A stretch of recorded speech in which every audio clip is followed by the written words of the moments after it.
종교 분야 1위 베스트셀러 기독교 세계관에 저자 김민호 목사님의 신앙 용어 정리 시리즈 마지막 분별은 개념이다가 출간되었습니다.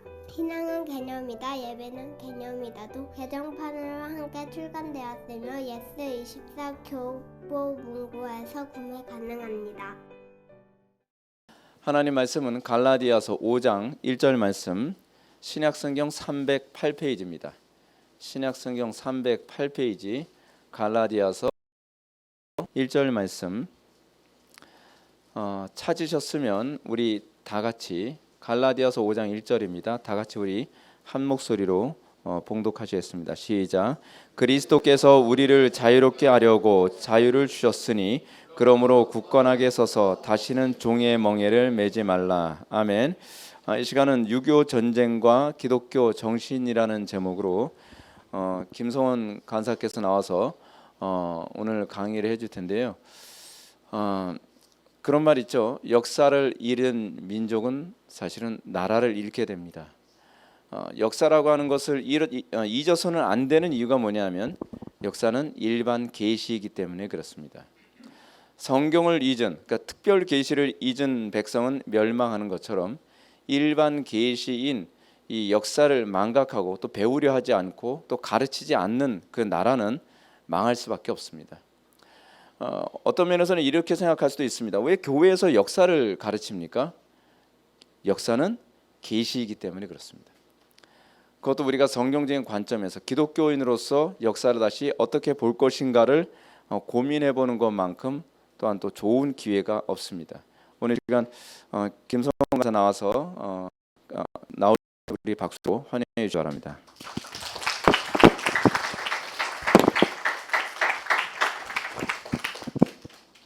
네, 기도하고 시작하겠습니다. 주님 감사합니다. 오늘 시간을 통하여서 역사의 주관자가 하나님이심을 하나님 이 시간 드러내어 주옵소서. 하나님 참된 자유가 무엇인지 선포되게 하여 주옵소서. 하나님 그리스도의 삶의 목적이 무엇인지 계시되는 시간 되게 하여 주옵소서. 예수님의 이름으로 기도했습니다. 아멘. 네, 오늘 강의 6.25 전쟁과 기독교 정신입니다. 세 가지 챕터로 진행이 됩니다. 첫 번째, 전쟁으로 가는 길, 왜 전쟁이 일어났는지를 이해해야 됩니다. 우리 특히 크리스천들, 한국에 사는 크리스천들은 이 한반도가 지정학적으로 어떤 상황에 놓여 있는지를 알아야 됩니다. 과거에 그랬으니까 지금은 상관없다. 전혀 그렇지 않아요. 위에 러시아 그대로 있죠, 그죠? 어디 이사 안 갔죠, 러시아 사람들. 중국 그대로 있습니다. 오른쪽에 일본 있습니다. 전 세계에서 가장 강한 2등, 3등, 4등 국가가 다 붙어 있어요. 그래서 모 정치학자는 아시아에서 유럽에서 가장 불우한 지정학적 위치에 있는 나라는 폴란드고 아시아에서 가장 불우한 위치에 있는 나라는 한국이다라는 얘기를 한 적이 있습니다. 그래서 전쟁이 왜 일어났는지를 분명히 인식을 해야 됩니다. 두 번째, 주요 전투들이 있습니다. 이 전투들을 통해서 특히 우리 크리스천들은 이 나라를 인간이 만든 나라가 아님을 알게 됩니다. 왜? 이 전투들에서 인간의 의지와 이성으로 감당하기 힘든 어려운 일들이 연속적으로 일어납니다. 여러 가지 사건들 속에서 그 속에서 우리는 자기 자유를 희생하는 자의 숭고함과 이 나라가 왜 하나님에 의해서 만들어졌는지를 알 수가 있습니다. 한국전쟁의 영웅들도 마찬가지고요. 한국전쟁 72주년입니다. 목사님께서 말씀해 주신 대로 벌써 72년이나 흘렀는데 이 나라가 참 부끄럽게도 한국전쟁 참전용사들을 제대로 대우해오지 않았어요. 그래서 이때까지 여름이 되면 참전용사분들께서는 왼쪽에 있는 옷을 입고 계셨습니다. 근데 드디어 대우가 국가보훈처에서 이번에 정권 바뀌면서 우리 참전용사들 제대로 대우해라 라는 그 명을 받고 국가보훈처에서 제복을 새롭게 멋있게 이렇게 만들었죠. 부끄러운 일이자 이제 일이 제대로 되는 겁니다. 그죠? 미국 같은 나라 가보면은 군인이 왕인 나라입니다. 거기는 그죠? 공항 가면은 다 군인들 최고로 우리 저도 미국에서 대학 다녔는데 대학 그 군인들은 다 거의 무료입니다. 대학 학비. 그죠? 그리고 국가 유공자는 스타디움에 야구 보러 가면은 발레 파킹 해줍니다. 그 정도로 우리 자유의 근원이 뭐냐? 누군가의 희생이다. 그게 거기에는 체화되어 있는 나라예요. 그죠? 근데 우리나라는 이제 이게 이루어진다라는 거는 제대로 일이 되고 있는 거지만 부끄러운 일이다. 그래서 우리가 앞장서서 더욱더 이렇게 알리자, 그런 말씀 드릴 수 있겠습니다. 우리가 보통 이론적으로 많이 배워요. 이제 그 학교에서부터 국가의 막 3대 요소가 뭡니까 이러면은 뭐 영토요, 뭐 국민이요, 주권이요, 뭐 이렇게 얘기 많이 하잖아요. 여기 또 이제 국가의 요소인데, 근데 그런 거 싹 다 치우고 이거 하나 없으면은 저거 다 있어도 국가가 안 됩니다. 이게 하나가 뭐죠? 자신 있게 손. 저거 국가 뭐 주권, 영토, 국민 다 있어도 뭐가 없으면은 국가가 성립이 안 돼요. 예수님? 아멘, 아멘이죠, 그죠? 예. 근데 너무 근본적인 답 말고 약간 정치적으로 영토 여기 있어요. 예. 군인, 약간 흡사합니다. 힘입니다. 국민 다 있고 우리 주권 있습니다 소리 질러도 힘 없으면 망해요. 그래서 대한제국이 망한 겁니다. 주권 있다고 나라 국호를 바꿨죠, 그죠? 조선 왕조가 대한제국으로 선포됐어요.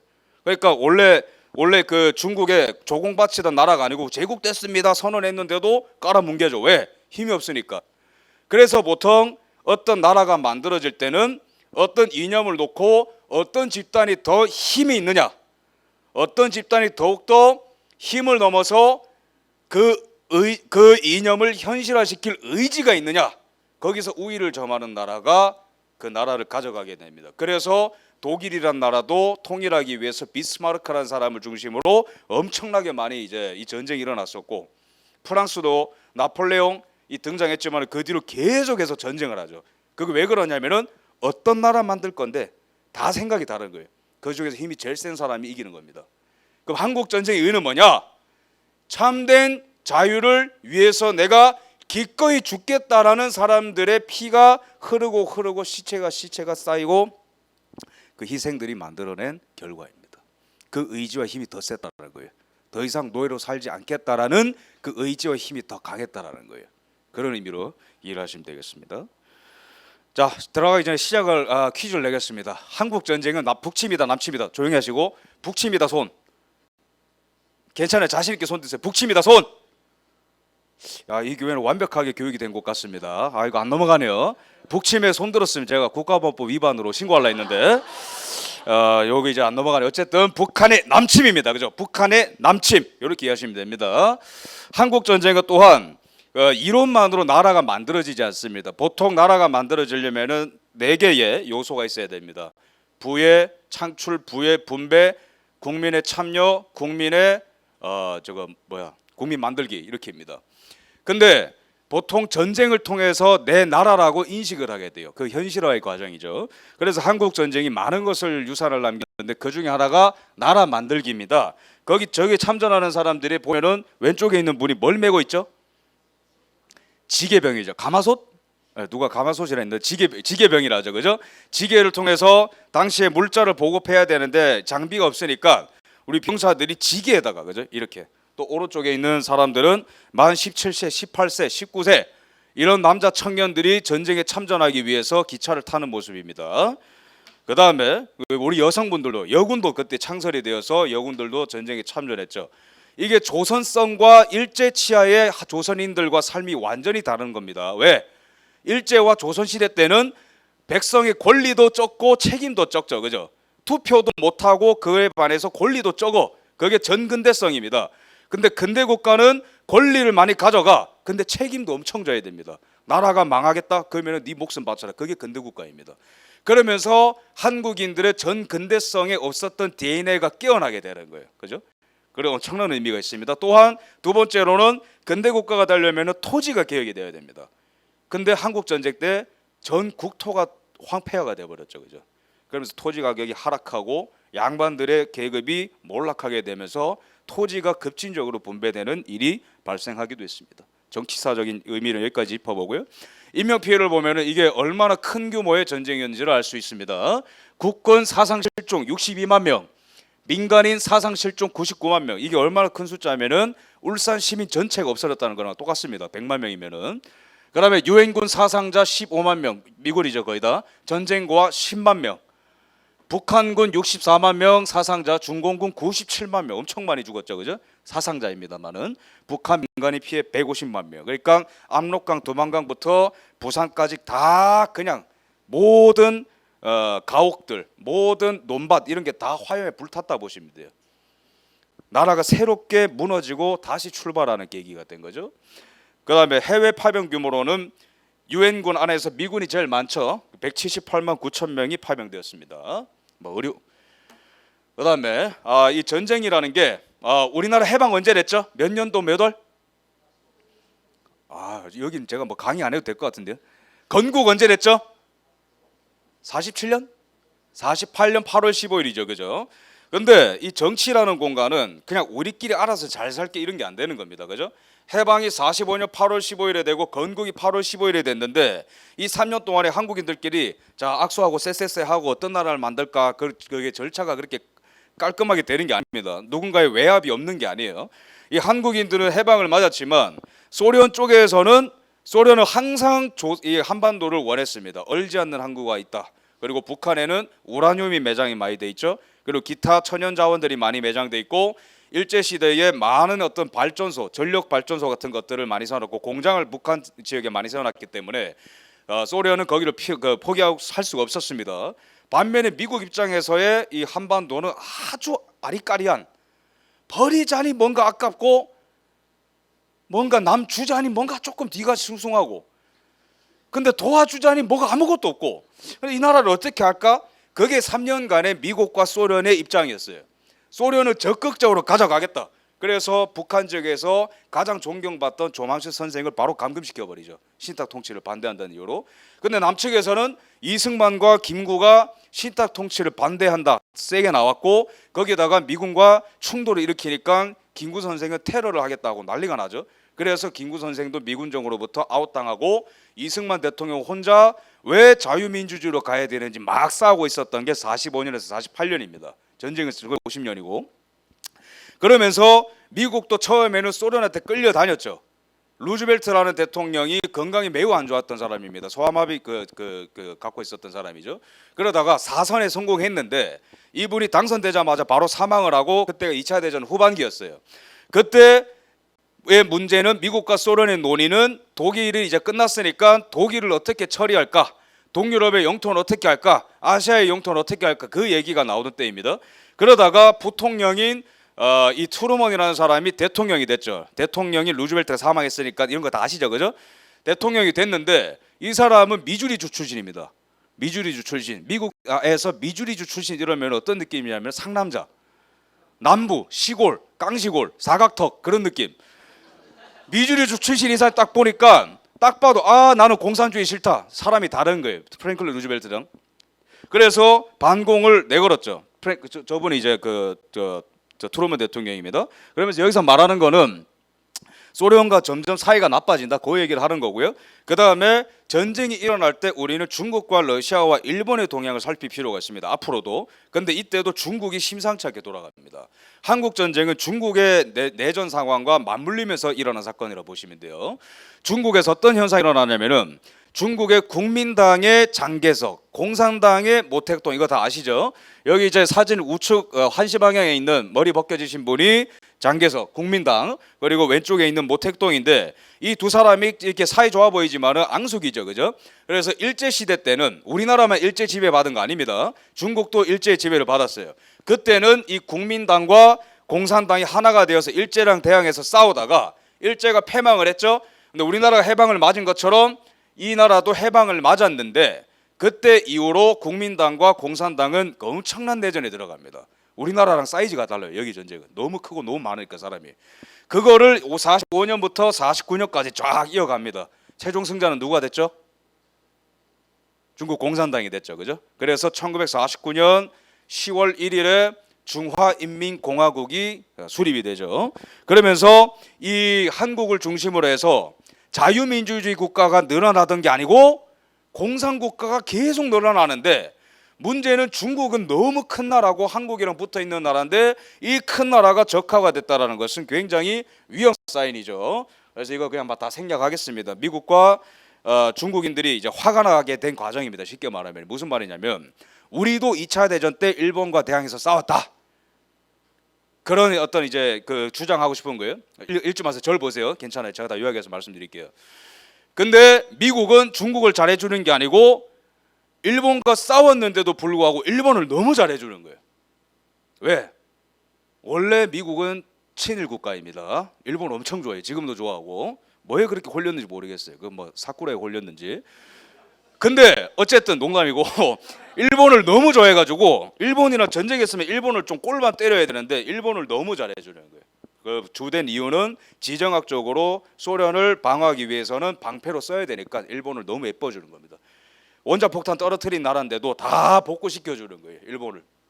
그리고 유럽에서도 소련의 서지를 막아야 되니까 유럽을 또 너무 잘해주고 미국이. 그래서 마샬 플랜이라는 게 지금 유명하죠, 그죠? 그러면서 중국 사람들이 뿔이 난 거예요. 우리도 싸웠는데 왜 저 일본한테 저렇게 잘해주고 그 나토 저기 뭐 유엔 유럽한테 이렇게 잘해주고 원조 금액이 막 10배 이상 차이 나고 그래서 반미 감정이 엄청나게 올라오는 거예요, 중국 안에서. 그다음에 영국도 말을 바꾸는 거예요. 원래 홍콩 주겠다 했는데 말 바꾸고 그 홍콩 원래 우리 거지롱 뭐 이러는 거예요. 그러니까 중국 안에서 원래 반서양 감정이 많았어요. 중국은 청나라 망할 때부터. 근데 이쯤부터 반미 반영 반서구 정사가 엄청나게 팽배하는 거예요. 이거를 또 모택동이 잘 이용했죠. 우리가 국민당과 전쟁을 많이 해가지고 그 빚을 많이 지고 많이 돈이 없었어요. 그 당시 공산당이. 근데 잘 됐다. 이 증오를 이용해가지고 반미 반서양하겠다. 모자란 물자와 돈은 소련 스탈린 형님으로부터 받아와야지 이러고 있는 거예요. 모택동이. 여기 이제 왼쪽에 있는 중국 국민당이 공산당한테 패배하게 된 여러 가지 이유가 있는데 이게 시사하는 바가 큽니다. 베트남이 패망한 것처럼 중국 국민당도 월등하게 많은 물자와 돈이 있었어요. 근데 졌어요. 왜냐하면 정신력에서 패배했습니다. 자기들끼리 싸우고 미국의 원조 같은 거 받아가지고 뒤로 빼돌려가지고 뒷돈 챙기고 그 밑에 있는 병사들만 먹을 게 없어가지고 눈을 먹고 있는 거예요. 눈을. 지죠 그러면 그죠 사기 떨어지죠 집니다. 예. 정신력이 그렇게 중요하던 거예요. 공산당이 이겼죠. 그래서 중화인민공화국이 만들어집니다. 그리고 소련을 찾아가고요. 근데 언뜻 보기에 이 두 사람은 되게 굉장히 불편한 어떤 동거 같이 보이죠. 표정이 둘 다 서로를 안 좋아합니다. 우리 입장에서 봤을 땐 이 둘이 같은 편 같은데 속은 굉장히 복잡해요. 저기 모택동 입장에서는 반미 국가가 돼버렸으니까 소련이 필요한데 스탈린 입장에서는 왜 저게 떨떠름하냐면은 2차 대전을 어쨌든 자기 입장에서 이겼죠. 독일을 무릎 꿇렸으니까. 근데 동유럽을 다 내 걸로 만들기 위해서 소련은 사실 참전을 한 거예요. 근데 그때 동유럽에서 하나 둘씩 소련 편으로 들어서서 스탈린 만세를 불러줘야 되는데 그게 자기 계산인데 이상한 한 명이 사고를 치는 거예요. 유고슬라비아의 티토라는 사람이 이제 사고를 치는 겁니다. 나 스탈린 편 안 할래. 스탈린이 다 도와줬거든요. 그래서 원래 유고슬라비아가 독일의 지배를 받았어요. 2차 대전 때. 근데 소련이 들어가가지고 해방을 시켜줬어요. 그러니까 당연히 소련 입장에서는 야 우리가 해방시켜줬으니까 너 우리 편 하고 싶은데 이 티토라는 사람이 나는 공산주의 특히 저기 스탈린이랑 안 해. 사고를 치는 거예요.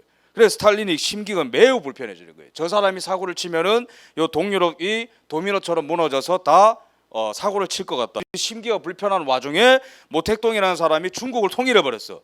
그러면 좋아해야 되는데 오히려 불편한 거예요. 왜? 저렇게 힘이 강하고 리더십이 있으면 내 자리를 위협할 수도 있겠구나. 스탈린이 긴장을 하게 됐던 겁니다.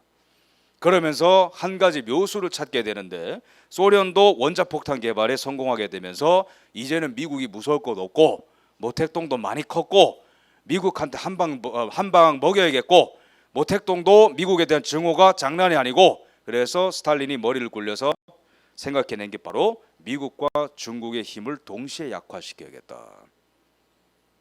그래서 김일성이의 전쟁 허가 요청을 마침내 승낙을 해주게 되는 겁니다. 그 전에 16번이나 허락을 맡았습니다. 김일성이가. 그래서 전쟁 전범은 3명입니다. 김일성, 모택동, 스탈린입니다. 이렇게 세계대전 세계적인 흐름을 알아야 된다. 그래서 요거는 이제 소련이 그 원자폭탄의 성공 개발에 성공한 거고요. 이것도 그냥 넘어가겠습니다. 이런 와중에 이 공산주의자들의 작당 모의는 기가 막히게 올라가고 있는데, 그죠? 맞아 떨어져 가고 있는데 미국은 당시에 그 외교를 주무르던 국무부의 엘리트들이 다들 조금 간첩 성향이거나 친소 성향이거나 공산주의자들이 많았어요. 그리고 책상에 앉아가지고 관료주의에 쩌들어가지고 이렇게 막 펜으로 막 지도 긋고 막 그런 사람들이에요. 그런 사람들이 쭉 보니까 가장 합리적으로 공리주의적으로 딱 이 손익을 계산해가지고 가장 지켜줘야 되는데 빼고는 그냥 다 빼라 우리 안보 라인에서. 그래서 그어진 게 그 유명한 애치슨 라인이라는 거예요. 저 사람이 당시에 미국 국무부 장관이었는데, 국무부는 쉽게 말해서 미국의 외교를 총괄하는 집단이죠. 거기에 장관이 딘 애치슨이라는 사람이 1950년에 초반이죠. 미국의 이제 프레스 클럽에서 발표를 합니다. 우리의 안보 라인의 아이는 여기입니다. 근데 그어진 걸 잘 보니까 어디가 빠졌죠? 한국이 빠져버렸어요. 저건 뭐냐면은 한국을 가져가세요가 아니고 미국 입장에서 실익을 계산했을 때 이 라인을 넘어서 일본을 침공하면은 그때는 3차 대전이다, 소련. 그 의지를 표현하고 싶어서 소극적으로 라인을 그은 건데, 저 라인을 보더니 스탈린과 모택동과 김일성은 우리가 쳐들어가도 남한은 수호할 의지가 없다는 거구나라고 인식을 하게 된 거예요. 그죠? 그러면서 김일성은 기분이 좋아서 저렇게 스탈린한테 김정은 아닙니다. 비슷하게 생겼는데 저 뚱뚱한 사람은 다 비슷하게 생겨져요. 갑자기 찔리네요, 저도. 이런 와중에 49년 6월에 미군 철수는 완벽히 이루어졌습니다. 1년 전이죠. 전쟁이 일어나 1년 전입니다. 그때쯤에 트루먼 대통령한테 이승만 대통령이 경고를 했어요. 이틀치 탄약밖에 없다. 북한 남치 시에 필요한 탄약과 무기를 지원해달라. 트루먼 감당도 못할 대규모 군사력 생각하지 말고 국민 먹여 살릴 일 걱정이라 해라. 저게 미국의 인식이었습니다. 지금이야 우리나라에 원자력 있죠. 삼성이라는 기업이 있죠. 포스코 있죠. 현대자동차 있죠. 경부고속도로 있죠. BTS 있죠. 손흥민 있죠. 저 때는 아무것도 없었습니다. 말 그대로 아무것도 없었습니다. 왜? 비료 공장 하나 없었습니다. 왜? 일제시대 때 다 북한에 몰아놨으니까. 전기도 안 들어와요. 포장도로 없습니다. 그런 거. 텔레비전 없어요. 라디오 없습니다. 전기불 없어요. 그냥 말 그대로 아무것도 없는 나라입니다. 그러니까 미국 입장에서는, 미국은 이 합리성이 또한 굉장히 강한 나라잖아요. 그죠? 그러니까 뭔데? 왜 총알 필요한데? 왜 탱크 필요한데? 그런 거예요. 미국 입장에서는. 그래서 이승만 대통령이 계속 경고합니다. 당시에 대사로 나와 있었던 무초 대사한테 주한미군을 철수시키면은 곧장 전쟁 난다. 전쟁을 피하고 싶으면은 주한미군을 남기고 국군의 증강을 도와라. 근데 그 주장은 계속해서 묵살됐습니다. 그래서 국제 정세를 잘 보는 해안이 있었던 이승만 대통령은 이제 중국이 이렇게 공산화됐다라는 상황도 다 인식하고 있었습니다. 그다음에 이 유명한 냉전사가죠. 존 루이스 게디스라는 사람은 25일에 새벽 4시에 북한이 남침을 했는데, 이 사건은 미국을 발칵 뒤집어 놓았다.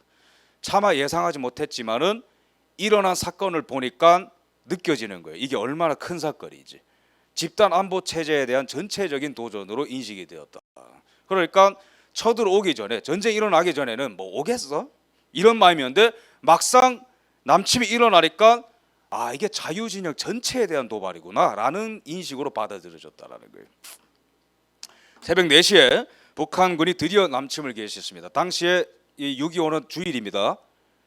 그래서 새벽 4시에 이 총알 소리, 폭탄 소리가 들리고 탱크가 내려오는 소리가 들리는데, 당연히 문산, 그다음에 의정부, 포천이기 때문에 서울, 인천은 아직 그런 소리가 안 들려요. 그래서 새벽 4시에 왔기 때문에 주일 아침이고, 당시에는 크리스찬 비율이 많이 안 높았으니까 대부분의 풍경이 어떠냐면은 비가 당시에 추적추적 내렸어요. 안개비 같은 게 추적추적 내렸는데, 대부분의 우리 보통 전쟁 일어날 거 예상하면은 막 혼비백산할 것 같죠. 아닙니다. 이때는 대부분의 국민들은 평온하게 있었어요. 안 들리니까 그 소리가. 지금처럼 스마트폰이 있는 게 아니잖아요. 막 유튜브에 누가 막 생중계하고 그런 게 아니잖아요. 그래서 비가 추적추적인데 당시에 풍경은 어땠냐면은, 일반 국민들, 교회 안 가는 사람들은 그러니까 잠깐 깼다가 다시 잠들고, 그죠? 주일 아침에 원래 낮잠 많이 자니까 사람들. 이제 교인들은 아침에 이제 주섬주섬 이제 예배 갈 준비하고, 그 풍경이 그랬던 거예요. 그게. 근데 이제 전방의 상황은 아주 이제 극적으로 이제 돌아가고 있었던 거죠. 애치슨이라는 사람이 이렇게 평을 했어요. 한국 전쟁, 미국 역사상 가장 어려운 전쟁이었다. 왜? 너무 깊게 들어가자니 중국과 소련과 3차 대전 해야 되고, 안 들어가자니 냉전 체제 붕괴가 오는 거니까 어렵다라는 거예요. 이 전쟁이라는 게. 그다음에 북한이 T-34 탱크를 몰고 내려왔는데 이거는 T-34는 소련이 독일을 깰 때 사용했었던 전차입니다. 그래서 독일의 명장 구데리안이라는 사람이 있죠. 이 사람이 어떤 얘기를 남겼냐면은 우리를 패배시킨 거는 소련의 T-34 전차였다. 그 정도로 강한 전차입니다. 저거를 소련이 북한한테 다 준 거예요. 200대 넘게. 근데 우리나라의 전차는 몇 대? 와, 저 뭐 복습하고 오셨나요? 왜 이러죠? 예. 허허, 이거 참. 예. 전투기, 탱크 이런 게 막 몰려 내려오는 거예요. 우리 전차 북한에 240대가 넘는데 우리나라는 전차가 빵대. 전투기 북한에 200대가 넘는데 우리는 전투기 하나도 없습니다. 그다음에 병력 차이는 마이너스 뭐 9만 5천 명. 그러니까 이 전선의 이 병력 차이는 7배, 화력은 18배 차이. 왜? 최신식 T-34 탱크 200대가 쫙 몰려오는데 우리는 탱크가 하나도 없어. 어떻게 막습니까 이거를? 병력도 막 19만 명대, 막 9만 명 이렇게 상대가 안 되는 거예요. 그래서 이 5개의 전선을 타겟팅해가지고 쫙 내려옵니다. 그러니까 우리나라의 옹진반도가 첫 번째 라인이고 두 번째가 개성 문산. 여기가 백인엽, 백선엽 장님 형제가 지키던 곳입니다. 그다음에 중간에 동두천, 포천 여기를 뚫어야 서울로 내려옵니다. 그다음 네 번째가 춘천, 홍천, 동해안 쪽인데 이걸 쫙 밀고 내려오는데 여기서 이제 중요한 교회의 영적 원리가 나옵니다. 여기 라인이 그러니까 거의 하루 만에 다 무너집니다. 근데 그 어떤 그 이론적인 이유는 당연히 병력 차이와 이제 그거지만은 맨 왼쪽에 있는 옹진바토부터 하나둘씩 무너지는데 차례대로 무너집니다. 도미노. 뭡니까? 우리도 이 교회 이 연합의 원리와 영적 원리가 뭐냐면은 한 사람의 성도의 경건이 무너지면 옆 사람도 무너지죠. 똑같습니다. 이 전투라는 것도 한쪽이 오래 못 버티니까 옹진이 무너집니다. 그러니까 옹진이 무너지니까 개성 문사는 원래 한 군데를 감당해야 되는데 두 군데를 가봐야 되죠. 왼쪽이 무너지니까. 개성 문산이 무너지면은 동두천도 똑같이 더 큰 위협에 노출됩니다. 그죠? 그래서 우리 군사된 그리스도인들의 그 의무와 교회의 어떤 이런 그 원리도 저는 마찬가지라고 봅니다. 그래서 옹진반도 이런 데가 하나둘씩 무너지는데 예, 역사 바로 가르쳐야 되는데 우리가 막 그 일거에 3일 만에 서울을 뺏기고 한 달 반 만에 낙동강까지 밀리고 했다 해서 우리나라 국군이 막 형편없었다 그런 건 아니에요. 워낙 장비가 현대화되지 않아서 이제 그런 어떤 결과가 나왔을 뿐이지 의지력 하나만큼 대단했습니다. 옹진반도 이런 데서 막 싸우면은 우리 병사들이 이 전차가 넘어오는 걸 어떻게든 막으려고 수류탄 같은 거를 깔아가지고 품에 숨긴 다음에 달려들어가지고 자살 특공대처럼 달려들고 그렇게 했어요. 그래서 그 탱크 해치를 열라고 막 어디서 그 갈고리 같은 거 구해가지고 막 이걸 막 뚜껑을 열고 막 폭탄을 떠주고 그런 식으로 육박전을 해가면서 막았는데도 안 되는 거예요. 전차가 너무 많으니까. 그런 식으로 막은 거예요. 그래서 막 옹진반도랑 이런 데서 병사들이 심각한 부상을 입은 이제 병사들이 막 오는 거예요. 팔 한쪽이 날아가고 다리 한쪽이 날아가고 머리 한쪽이 날아가고 이런 병사들이 병원에 속속들이 도착하는 겁니다. 그런 병사들을 당시에 간호했었던 분이 아직 살아 계세요. 박옥순 할머니라고 아직도 새벽 4시마다 일어나셔서 국가를 위해서 기도하는 분입니다. 이분이 당시 증언에 남긴 증언에 증언에 따르면은 이분이 18세에 간호사가 됐어요. 전쟁이 났다는 소식을 듣고 나라도 뭘 해야겠다. 그래서 간호사가 돼가지고 막 병사들을 봤는데 다리 날아간 병사, 팔 날아간 병사, 머리 날아간 병사. 근데 하루는 눈이 대롱대롱 이렇게 나와 있는 병사 한 명을 받게 됐는데 다른 사람들 다 포기하는 거예요. 이거 죽었다 이제 끝났다. 근데 이분은 이 눈동자 대롱거리는 대로 눈동자가 살아있는 걸 보고 간호를 포기할 수 없습니다. 그렇게 긴박하게 전선을 막아서고 간호하고 방어하고 있었던 겁니다. 처음에는 우리 장성들이 국방장관이나 이런 분들이 이거 별거 아니라는 식으로 봤어요. 왜냐하면 그 전부터 뭐 여순 반란 사건부터 해가지고 여러 가지 그런 게 있었으니까 게릴라전이. 근데 이게 사태가 심각하다. 너무 대규모에다가 너무 일사불란하다. 그래서 이거 이거 보통 사건이 아닌 것 같습니다. 이승만 대통령이 보고 받고 무초대사랑 이제 얘기를 하는 거죠. 무초대사는 무조건 이제 우리 관료들이 그렇죠. 큰 사고가 나면 안 돼. 무초대사 입장에서는 대통령이 돌아가시면 안 되니까 빨리 도망가시라 그 얘기부터 하는 거예요. 이승만 대통령이 딱 거절하고 사라예보가 되어서도 안 되겠지만 통일의 기회로 삼겠다. 이게 무슨 말이냐? 1차 대전의 기점이 된 사건이죠. 그죠? 지역이죠. 사라예보가. 그런 큰 전쟁으로 가서도 안 되겠지만은 이 순간부터 한국 전쟁의 최종 목적은 흡수 통일이다. 자유 통일이다. 이 단 하나의 목적을 갖고 전쟁 수행을 했습니다. 그래서 이렇게 쭉쭉 진행이 되고 그다음에 이거는 그냥 빨리 넘어가겠습니다. 그다음에 그 도쿄에 있는 메가더 장군한테 불호령을 내려가지고 빠른 어떤 파병을 받아내고 뭐 이제 그런 일들이 있었죠. 그다음에 오른쪽에 있는 게 실제로 트루먼의 집입니다. 저택인데 미국 대통령들은 주말 되면은 그 집에 고향에 내려가 가지고 잠깐 쉬다 오고 막 그런 게 있어요. 그래서 레이건 대통령도 캘리포니아에 있는 뭐 갔다가 오고 막 그럽니다. 그래서 이 당시에 주말을 맞아 가지고 미주리의 고향집에 내려가서 독서를 하고 계셨어요. 역시 대통령 다릅니다. 그죠? 쉴 때도 독서를 해요. 전화를 받았어요. 전화를 받았는데 각하 빨갱이들이 쳐내러 왔답니다. 어디? 한국이요. 근데 이분이 미주리 출신이죠. 그죠? 미주리 출신은 뉴요커처럼 고급스럽게 그런 표현 안 씁니다. 요번은 이제 그 자녀들이라는 표현이 있죠. 미국에. 그죠? 그 선. 그 자녀들의 표현을 쓰면서 그 자녀들을 막아라. 이러고 굉장히 거친. 제가 차마 영어 원문을 읽지 못하겠어요. 거룩한 이렇게 시간에 굉장히 거친 표현을 쓰면서 이거는 그냥 아예 고민을 1초도 안 하고 바로 왜? 이거는 미국과 자유주의적 전체에 대한 스탈린의 도발이라고 바라본 거예요. 여기서 물러서면 다 끝난다. 그래서 고민 없이 그냥 바로 한 큐에 결정을 해버렸던 거예요. 유엔 차원에서도 움직이고 그래서 유엔에서 소련 같은 경우에는 그냥 뭐 참석 안 했죠. 자기들이 일으킨 전쟁이니까 소련 빼고 나머지 자유국가들이 다 찬성함으로써 유엔군의 파병을 결정을 했다. 이제 그러면서 영웅적인 사건들이 하나씩 나오죠. 당시에 김일성 같은 경우에는 한 달 반 그리고 2달 안에 전쟁을 끝낼 수 있다고 장담했고 그래야만 했습니다. 당시 군사 전략적으로도 그래야 미군이 많이 상륙하기 전에 전쟁을 끝낼 수 있거든요. 후대 저 군사학자들도 다 똑같이 평가합니다. 한 달 반 이 안에 끝났으면은 그냥 한국은 그냥 없다. 그렇기 때문에 하루 이틀 시간 버는 게 굉장히 중요한 전쟁인 거예요. 하루 한국 전쟁이라는 게. 근데 김홍일 당시 장군이 한강 방어 전투를 이제 맡았는데 이분한테 이제 그 아주 중요한 명령이 떨어진 거죠. 시간 벌어라. 3일만 버텨도 정말 지금은 감사한 거다. 근데 이분의 지휘 아래 이제 6일이라는 시간 큰 시간을 벌었죠. 28일에서 7월 3일까지 6일 그래서 한강 전체가 아주 다 기념비적인 전투 장소입니다. 그래서 이 한강 이남에서 방어진을 딱 치고 북한군이 막 내려올 때 맹렬하게 싸운 거죠. 그래서 서울을 점령할 때까지의 4일간의 손실 1,100명에 비교할 때 거의 2배다. 그러니까 북한이 38선을 뚫고 서울을 내려오는 4일 동안보다 2배에 달하는 인명피해를 입혔다라는 거. 그러니까 이제 북한군이 굉장히 큰 손실을 입은 겁니다. 시간도 많이 벌고. 그러면서 이제 메가더 장군이 선글라스 끼고 이때 와가지고 둘러보는 겁니다. 그분은 항상 직접 현장을 보세요. 그 다른 유형의 장군들은 그 자기 그냥 방 안에서 보고 봤습니다. 그러니까 지도 펼쳐 보면서 오케이 이런 데구나. 근데 이분은 꼭 와요. 비행기 타고. 이따가 그분에 대한 얘기를 좀 하겠습니다. 그다음에 이제 한 달 반 만에 밀립니다. 낙동강까지 그냥 쑥. 우리 이제 어린이들은 지명을 잘 모를 수 있는데 대구를 중심으로 해서 이렇게 디귿자 그죠? 우리나라의 그 한 90%가 다 뺏겼다 보면 돼요. 한 달 반 만에. 한 달 반 만에. 이때 당시에 국민들과 정치 지도부의 심정이 얼마나 절박하게 했겠습니까? 한 달 반 만에 나라의 90%가 없어진 거예요.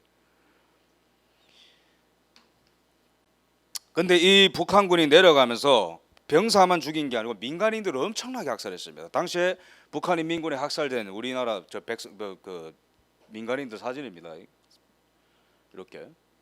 그리고 특히 기독교인들을 많이 죽였어요. 교회를 저렇게 몇백 개씩이나 파괴하고 교역자들을 중심으로 다 죽이고, 그죠? 그다음에 전남에서는 어떤 야월 교회를 교회채로 그냥 불태워서 그 안에 있는 성도들이 다 죽었어요. 한꺼번에.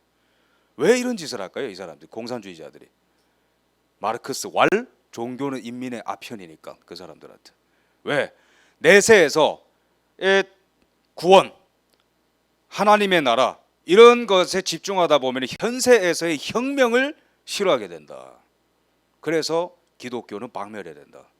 플러스 김일성과 스탈린의 꼭두각시인 레베데프와 이런 사람들이 퍼뜨린 건 뭐냐면은 기독교를 통해서 친미주의자들이 양상된다. 그래서 교회 다 죽여요. 이때 순교한 분이 누굽니까? 손양원 목사님이죠. 여순 반란 사건 때 공산주의자한테 2 아들을 잃었던 분이 그 용서하잖아요. 그 살해한 사람을. 그 뒤에 나병 환자 돌보는데 공산주의자들이 내려와서 이때 순교한 거예요. 그렇죠. 공산주의와 기독교는 절대로 하나가 될 수 없습니다. 그러면서 이 불독 같은 분이 그 워커 장군이라는 분이 있어요. 이 저랑 좀 닮았나요? 워커 7월 29일에 절체절명의 순간에 낙동강까지 밀린 순간에 스탠드 올 다이, 우리는 여기서 그냥 죽거나 이긴다. 그 둘 중에 하나밖에 없다. 후퇴는 없다라는 거죠. 이분이 미팔군 사령관인데 우리 이제 기독교인들이 역사 공부 많이 하니까 요거 아시면 좋습니다. 미팔군 사령관 이런 표현 많이 나와요. 책에 보면은 그거는 어떤 중요도를 갖냐면은 한국 안에서의 최고다 이렇게 보시면 돼요. 그럼 유엔군 사령관 메가더는 얼마나 높냐면은 전체 유엔군에 영국군, 프랑스군, 노르웨이군 다 포함됐죠. 미군, 한국군 그죠? 이 전체를 관장하는 대장이 유엔군 사령관이고 한반도 밖에 있는 다른 그 군단도 관리하는 게 유엔군 사령관입니다. 제일 높이 있고 한국 안에 국한돼 있는 게 미8군 사령관. 근데 한국 전쟁은 거의 한국 안에서 일어나기 때문에 미8군 사령관 이러면 유엔군 사령관 바로 밑이라 보시면 됩니다. 넘버 2. 아주 중요한 자리입니다. 그래서 미8군 사령관 누가 왔다. 그러면 이제 중요한 거예요. 근데 이분이 초대 미8군 사령관인데 이분이 이제 낙동강을 지켜야 되는 큰 어떤 의무를 맡은 거예요. 그래서 낙동강은 이렇게 생겼습니다. 강 이렇게 있고 뒤에 산, 언덕 이런 게 쫙 높아요.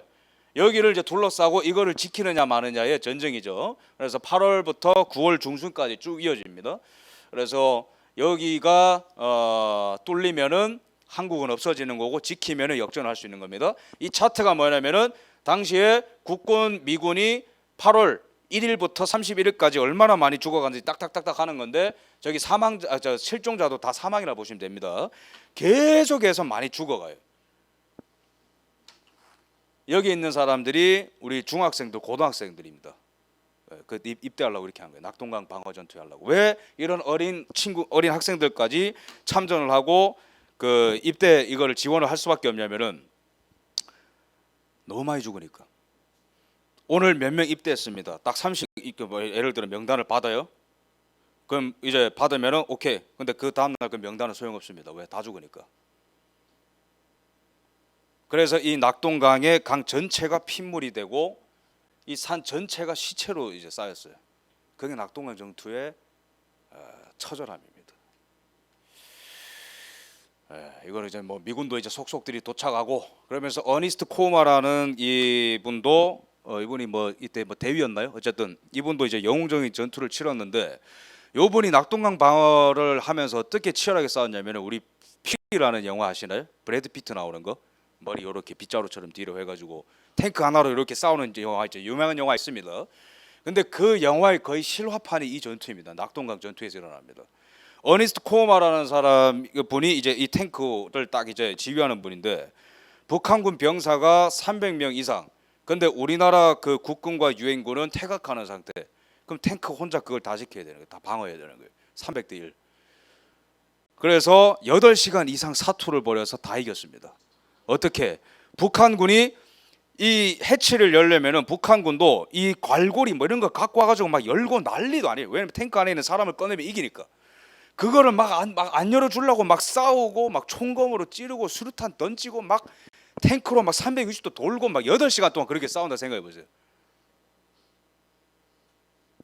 그렇게 해서 무공 훈장을 또 받은 또 이런 전투에서 이런 숨겨진 영웅들이 엄청 많아요. 한국 전쟁. 그러면서 김일성이 이제 이빨을 꽉 깨뭅니다. 박헌영, 그러니까 김일성 옆에 박헌영이라는 사람이 있죠. 조선의 레닌이라 불리는 사람. 이 사람이 호언장담을 했어요. 한 달 만에 끝난다. 왜? 내가 심어놓은 공산주의자들이 단체로 혁명 일으키면은 다 끝납니다. 그 믿고 있는데 전쟁이 안 끝나. 오래 걸려. 이제 보급선이 또 길어져가지고 보급도 잘 안 돼. 북한 병사들이 막 배고프다고 막 징징대. 그러니까 김일성도 빨리 전쟁을 끝내자고 온 힘을 모아가지고 이 저 11시 방향 대구 바로 위에 있는 게 그 경북 칠곡이라는 지역이에요. 저희가 다부동입니다. 이 다부동으로 온 힘을 모아서 빡 들어가면은 끝난다. 그렇죠? 어떤 이제 그런 느낌으로서 최종전 같은 분위기가 막 무르익고 있는 거예요. 이때 이제 백선엽 장군님이 크게 활약을 해서 백선엽 장군님 이제 후반부에 시간이 되면 얘기를 할 텐데 백선엽 장군님의 그 유명한 명언 그죠? 내가 도망가면 나를 쏴라. 그런 영웅적인 기계들이 모여서 막 방어를 했던 겁니다. 그 다음에 이제 미군의 물자와 이제 폭격기들의 출현으로 점점 이제 북한군이 수세에 몰리는 거예요. 그래서 막 미군이 막 이 그 공중 사격을 하고 공중 지원을 하고 또 우리나라 국군이 이렇게 잘 방어하고 해가지고 이겨내게 됩니다. 이겨내게 되고 그다음에 이제 뭐 3.5인치 로켓 막 이런 것도 원래 없었는데 도착을 하고 이제 장비가 바뀌고 미군이 도착하고 이러니까 이제 이기는 거죠. 이렇게 막 해가지고 그렇습니다. 당시에 이제 그 피바다가 되었다 낙동강이 뭐 이런 증언이 있고요. 넘어가겠습니다. 그러면서 8월에서 9월 동안 낙동강을 이렇게 방어했다면은 방어를 했는데 병력 수가 점점 국군과 유엔군이 압도하기 시작했어요. 근데 포위망을 뚫으려면은 어설프게 병력이 많은 걸로는 안 뚫립니다. 압도적으로 많거나 뭐가 변수가 생겨야 돼요. 그때 이 허리선을 끊어버리자라는 엄청난 작전이 미국 군부원 내에서 나오기 시작합니다. 당연히 메가더의 작품이죠. 그래서 이거를 낙동강 작전, 낙동강 전투와 인천 상륙 작전을 합쳐서 모루와 망치라는 표현을 많이 써요. 모루는 낙동강 작전이죠. 딱 막아서는 겁니다. 망치는 인천 상륙 작전이죠. 그러면서 당시에 오마르 브래들리 당시의 미 합참의장은 인천 상륙 작전은 군사적인 기적이고 메가더는 군사적인 천재다라는 표현을 씁니다. 이 표정이 모든 걸 말해주죠, 그죠? I am 메가더, 그죠? 내가 메가더다. 토달지 마라 그런 표정이. 미국에서 가장 좋은 육군사관학교가 웨스트 포인트 육군사관학교입니다. 거기 나오는 사람들은 대통령이 많이 되거나, 그죠? 국방부 장관이 많이 됩니다. 거기에 이제 수석 졸업을 당시에 했었고 미술 점수 빼고는 다 A+입니다. 그러니까 미적 감각 빼고는 모든 게 발달해 있는 천재라는 거예요. 근데 그런 지성만 무르익은 게 아니고 용기, 군인으로서의 자질 이런 것도 거의 뭐 퍼펙트한. 근데 이제 이분의 스타일은 아이젠하워랑 좀 달라. 아이젠하워는 덕장 같은 느낌. 아빠, 그죠? 잘했어. 막 칭찬 많이 해주고 병사들한테 막 휴가 많이 주고 포상 많이 주고. 근데 메가더는 내가 명령할 테니까 너희는 생각하지 마. 그런 타입인 거예요. 너희는 그냥 움직이면 돼. 그런 아주 독보적인 존재. 그리고 이분이 신화 같은 막 설을 많이 남긴 거예요. 당시 미국 군부에 1차 대전, 2차 대전 다 참전한 사람이죠. 이분은 이게 총알이 날아다니는데 걸어다니는 사람입니다. 주머니 손 놓고. 장난이 아니고 진짜 실화입니다. 이분이 전기 제가 읽어봤는데 너무 놀랐어요. 그러면서 군 내에서도 메가더는 언터처블이다. 저 사람 말에 토달면 안 되고 하라는 대로 해야 된다. 그런 게 있는 거예요. 그래서 실제로 미국의 군사 전문가들은 학자들은 메가더의 평가가 극과 극으로 갈립니다. 왜? 증언이 너무 극과 극이니까. 아이젠하워는 메가더의 부하였거든요. 원래 아이젠하워는 어떤 얘기를 했냐면은 나는 메가더가 너무 싫어서 그의 장례식에도 안 갔다. 근데 어떤 사람은 메가더는 현존하는 최고의 인간이었다. 막 그런 평가도 했어요. 그러니까 이제 극과 극이죠. 안 맞으면은 그죠? 근데 그런 분이 딱 구상을 해보니까 2차 대전 때 일본을 패퇴시킬 때 썼던 아주 큰 중요한 전략이 있어요. 여기 호주가 있고 여기 일본 있죠, 그죠? 여기 사이에 뭐 이상한 그 조그만 선 많잖아요, 그죠? 그 개구리 띠뛰기 작전이라는 건데 당시에 그 메가더가 필리핀에 있다가 일본한테 이제 그 져가지고 잠시 이쪽으로 와 있었어요. 그러면서 이를 갈고 일본의 해군을 내가 괴멸시키겠다. 그래가지고 여기 그 호주 쪽에서 재정비를 해가지고 개구리 띠뛰기 작전으로 섬 하나씩 먹는 게 아니고 섬 하나를 먹으면은 일본이 일로 다시 올 거 아니에요. 그러면은 일본이 후미를 쳐서 이렇게 올라가는 방법으로 역발상으로 일본 해군을 괴멸시킨 작전이 있습니다. 그래서 메가더는 원래 정치적으로 군사적으로 한 방에 적을 패닉시키는 전략을 원래 잘 쓰는 사람이에요. 그러니까 이분이 봤을 때 한국 전쟁을 단숨에 역전시키려면은 인천을 끊어야 된다. 그래서 당시에 뭐 합참의장이나 국방부 장관들이 다 반대했는데도 밀어붙인 거죠. 왜? 그들의 반대하는 논리는 뭐냐? 나름 합리적이에요. 잘 보면은. 왜? 인천은 우리 인천이니까 잘 아시죠, 그죠? 조수간만의 차가 너무 심해. 어떨 때는 물이 꽉 차고, 어떨 때는 물이 확 내려가고, 그리고 또 인천이 중요한 걸 알기 때문에 북한군이 이미 저 기뢰 같은 거를 어뢰 같은 걸 많이 깔아놨어요, 바다에다가. 그러니까 세로도 좁아, 작은 섬도 많아. 그러니까 큰 배가 들어가기도 힘들고 어뢰도 있고 조소간만의 차도 커. 여기에 누가 상륙 작전 하나요? 안 하죠, 그죠? 그러니까 합리적으로 하지 말고 군산이나 저기 원산이나 그런 데 하지 인천은 하면 안 된다. 근데 메가더는 하자 이렇게 가요. 그래서 미국의 저거 합참의장 미 8군 사령관, 해군 사령관, 해병대 사령관이 다 머리를 맞대서 안 하는 걸로 상륙 작전을 합의를 했으나 8월 달에 도쿄에 있는 메가더 장군을 방문해서 설득을 시도했으나 실패했고 메가더한테 오히려 설득당했습니다. 그래서 이제 여기서 우리가 볼 수 있는 게 뭐냐면은 이 역사라는 거는 되게 예외적인 개인들이 움직여갑니다. 집단이 움직일 것 같지 아닙니다. 아주 선명하게 보이는 것 같은데 한 독보적인 개인들이 보는 그 신라보다 더 얇은 길로 인도함을 받는 거죠. 그러면서 이 작전 명령을 듣고 있고 빨리 넘어가겠습니다. 그래서 그 대규모 선단이 함께 있었던 작전입니다. 그래서 항공모함 세대, 미 제5공군 3,000회 이상 출격하면서 뭐 이렇게 포격도 미리 해놓고 정찰도 하고 어모 시설을 90% 파괴해놓고 뭐 이런 거 이런 얘기들이 있습니다. 그래서 지원 사격도 바깥에서 하고 그죠? 그러면서 이렇게 새벽에 상륙해가지고 인천을 손쉽게 탈환을 합니다. 그래서 대규모 선단이 들어와가지고 75,000의 병력과 도합 261척의 크고 작은 선단들이 하나가 되어서 펼친 작전인데 너무나 상식적이지 않은 곳에 대규모 군단이 왔기 때문에 북한으로서는 손쓸 수가 없는 거죠, 그죠? 예상하지 못했으니까. 그래서 이제 이런 작전이 펼쳐져 가지고 단숨에 북한을 패닉으로 패닉에 빠뜨립니다. 그래서 이 작전이 성공함으로써 보급선이 중간에 확 끊기죠, 그죠? 보급이 안 되면은 병사들은 못 싸웁니다.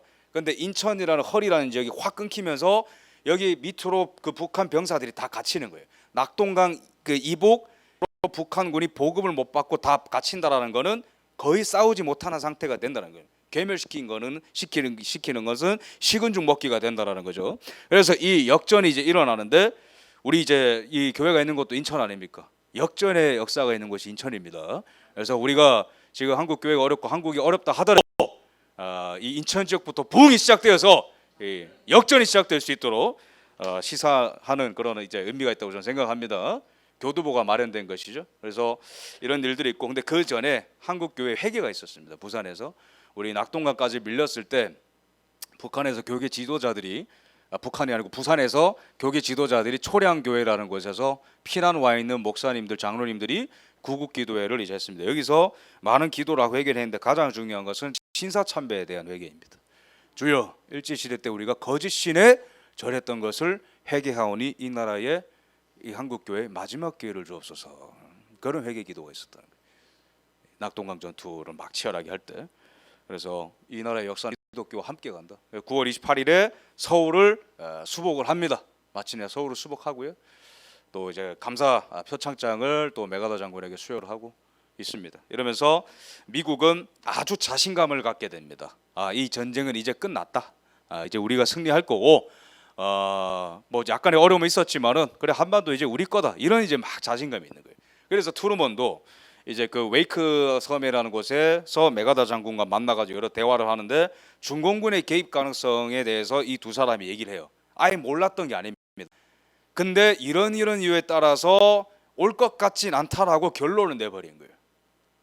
두 사람이 미스테이크가 됐죠. 그래서 중공군이 10월 25일에 압록강 두만강을 건너기 시작을 합니다. 근데 그 전에 워커 장군이라는 사람은 아닌 것 같은데 이런 생각을 좀 하고 있었어요. 우리가 서울을 빼앗고 북진을 할 때에 서쪽 라인은 미팔군의 워커 장군, 동쪽 라인은 이 10군단의 알몬드 사단장, 군단장, 이 두 사람이 쫙 서쪽 동쪽을 감당하고 올라가고 있었는데 워커 장군은 이런 걱정을 했어요. 서울 뺏은 건 좋은데 너무 빠르게 올라가다 보면은 보급이 못 따라가게 되고 곧 겨울이 오는데 우리 국군과 미군은 이 겨울 전투에 익숙하지가 않다. 그죠? 그런 생각을 하고 있었던 거예요. 근데 이제 동쪽에 이제 이 해병대가 주축이 된 10군단입니다. 여기는 이제 원산 쪽으로 이제 상륙 작전을 막 준비하는 이제 입장인 거예요. 그러는 찰나에 도망간 김일성이 모택동한테 빌고 빌어가지고 제발 좀 도와주세요. 그러니까 모택동이 알겠다. 그래서 왼쪽에 있는 팽덕회 인민해방군 사령관을 보내가지고 약 25만 명의 병력을 붙여줘가지고 중공군의 개입이 시작되는 겁니다. 둘이 이제 엄청 좋아하죠, 그죠? 그러면서 1차 공세가 시작되는데 이때부터 파죽지세로 두 달 반 만에 서울까지 다 뺏깁니다. 다시 내려오는 거예요. 왜 이렇게 밀릴 수밖에 없냐? 사진에 답이 다 있죠. 너무 많아요. 너무 많아. 그러니까 이게 뭐라 해야 되지? 말로 표현 안 될 정도로 많습니다. 인해 전술이라고 하죠. 실제 6.25 전쟁 때 사진입니다. 이거 이 숫자 보세요. 그러니까 그 무적 해병 미군도 상대가 안 되는 거예요. 너무 많으니까. 근데 이 사람들이 병력이 이렇게 많은데 당연히 중국 공산당은 돈이 없고 물자가 없는 상태에서 무리하게 보내다 보니까 당시에 막 맨발로 온 중국인들, 농구화 신고 온 사람들 막 천진 거예요. 근데 이 병사들이 또 게릴라전에 강합니다. 왜? 중국 국민당을 이길 때 게릴라전으로 이겼거든요. 숨었다가 갑자기 나타나고 뭐 호루라기 불고 깽가리 때리고. 그래서 낮에는 땅굴 파놨다가 무슨 두더지들처럼 동굴에 다 들어갑니다. 근데 밤에 다 튀어나옵니다. 깽가리 때리고 나팔 불고 막 원주민들처럼 소리 지르고 내려오는 거예요. 그러니까 미군들이 밤에 자다가 깜짝 놀라가지고 이런 사람들이랑 싸워보질 않았으니까. 그러니까 이제 그 10월 25일에 압록강 두만강을 건넜는데 일사후퇴, 그죠? 서울까지 한 3달 만에 다 밀리는 거예요. 실제로 나팔 불죠, 그죠? 동굴, 진짜 중국 공산당 군인들이 이제 동굴 파놓고 있는 사진입니다. 25만이 내려왔다. 그 다음에 계속 이제 그 증원이 돼가지고 뭐 60만 명까지 늘어나고 뭐 이런 거고요. 그러면서 2차, 3차 공세를 통해서 11월달에 평양 뺏기고 차례로 다 뺏겨서 이제 서울까지 뺏기는 겁니다. 근데 이때 아주 비극적인 일이 일어나는데 이제 우리나라 미 8군 사령관 워커 장군이 잘 싸우고 있었는데 그 아들이 샘 워커 장군이라고 있어요. 이게 나중에 샘 워커 장군이 나이 들어서 찍힌 오른쪽 사진이고요. 이 샘 워커 장군이 당시에 이 참전했었습니다. 근데 너무 잘 싸워서 무공훈장을 받기로 돼 있었어요. 당시에 한군 전쟁 때. 근데 그 소식을 들으니까 아버지가 기분이 좋죠. 왼쪽에 있는 워커 장군이, 그죠? 아들이 무공훈장, 아들이 나랑 같은 전쟁에서 그 훈장 받는데, 그래서 그거를 축하하려고 지프차 타고 이동하는데 그 반대편에서 오는 우리나라 국군 차량이랑 너무 빠르게 충돌할 것 같아가지고 그거 피하다가 미끄러져서 굴러 떨어져가지고 워커 장군이 사망합니다. 그 얘기를 듣고 맥아더 장군이 샘 워커에게, 아들이니까 아버지 운구를 운반해야 되니까 전역해라, 미국 가라, 아버지 운구 해야 되니까. 근데 싫습니다. 거절하다가 겨우겨우 이제 맥아더 장군이 거의 반협박을 해가지고 그래서 그 뒤로 워커 힐이라는 걸 기념하게 됐죠, 그죠? 워커 장군이 사망한 언덕이라는 의미에서. 그래서 원래의 위치는 서울시 도봉동인데 이제 지금 서울 광진구에 있는 워커 힐 호텔은 기념하는 의미에서 이름을 그렇게 한 겁니다. 그래서 그 뒤에 워커 힐 호텔에서 또 워커 장군의 이런 후손들을 또 초대해서 이렇게 극진히 대접한 적도 있습니다. 그 다음에 우리나라 그 유엔군 사령관 맥아더 리즈웨이, 그 다음에 클라크 장군이죠. 클라크 장군, 유엔군 그 사령관인 아들인 윌리엄 클라크 소령도 당시에 참전했었고, 그러니까 주요 장성들의 아들들이 다. 그 다음에 미국의 어떤 그 전설적인 군인이자 당시 대통령 후보였죠. 아이젠하워 대통령, 왼쪽에 있는 게 아이젠하워인데, 아이젠하워 대통령 후보의 아들도 존 아이젠하워도 한국 전쟁에 참전했습니다. 그런데 아버지가 당연히 말리죠. 왜? 대통령 후보의 아들이 포로로 잡히면은 전쟁을 못 하니까. 그래서 하지 마라 했는데 괜찮습니다, 아버지. 제가 포로로 잡히면은 자결하겠습니다. 부끄럽게도 그 한국 전쟁 때 우리나라 국회의원들 자녀들 상당수가 배평구해 가지고 해외로 도망간 거 아시나요? 부끄러운 역사입니다. 근데 당시에 무슨 의회주의 하겠다고 우리나라 직선제, 이승만 대통령이 직선제 반대하고 간선제 하자 했죠, 국회의원들이. 의회주의 아무나 하는 거 아닙니다.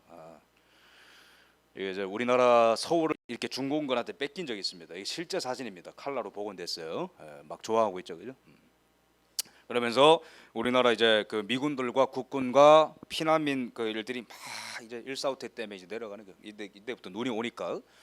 그래서 막 가지고 나올 수 있는 거 다 챙겨 나오는 거예요. 막 소, 뭐 집에 있는 거 쌀 다 갖고 나오는 거예요. 그러면서 전쟁 고아들, 그죠? 막 10만 명 전국에 생겼는데 막 울고 있고, 당시 그 풍경을 묘사한 책들 보면은 눈물 나서 못 읽습니다. 이제 어머니가 이제 그 애 젖물리다가 배고파서 사망하고, 애도 그냥 막 방치돼 있고, 그런 게 피난 풍경이었어요, 당시. 우리나라 이제 국군이 포로로 잡히는 사진입니다. 중공군한테. 그러면서 이제 팽덕회와 김일성이 여러저러 얘기를 해요. 일단 38선까지 내려왔어요, 이 두 사람 입장에서.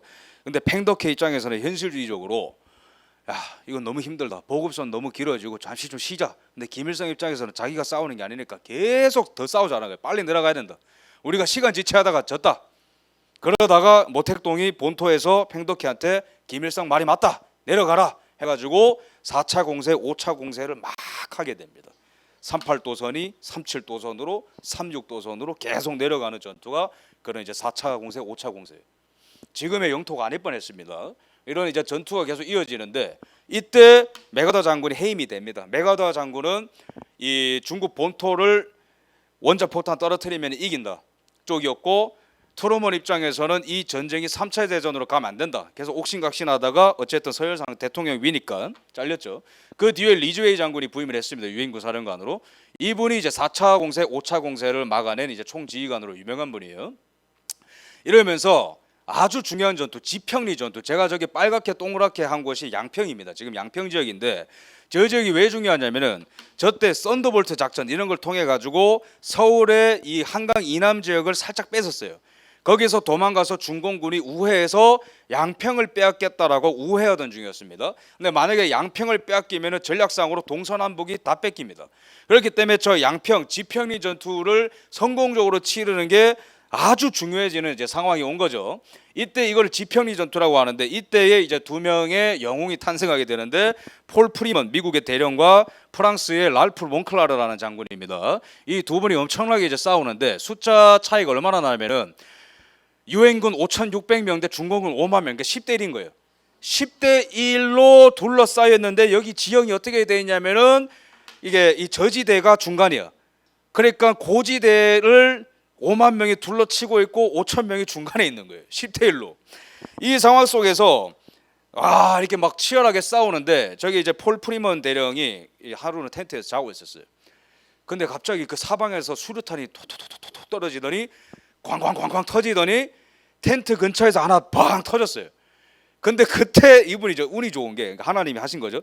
살짝 그때 이제 그 잘라고 이렇게 그 몸을 틀었는데 수류탄 파편이 팍 날라와가지고 종아리에 탁 박힌 거예요. 여기에. 그러니까 몸을 안 틀었으면 몸 중심부에 박혔겠죠.